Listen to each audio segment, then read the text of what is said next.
How to fix Huawei mobile phone won't send text messages.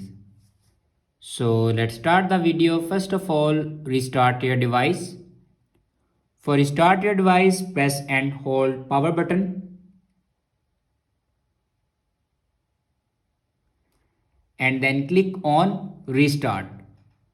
After restart your device, then open settings and scroll down and click on apps.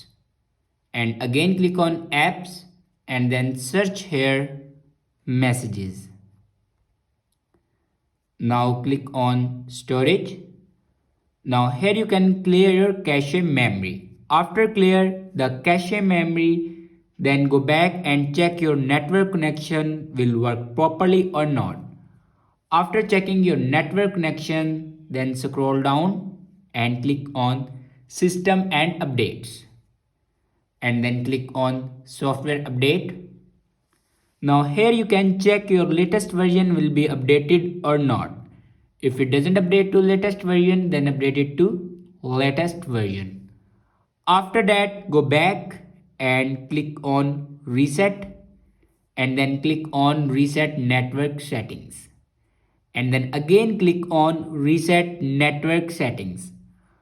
After reset the network settings, your problem will be fixed. I hope this video is helpful for you. Thanks for watching.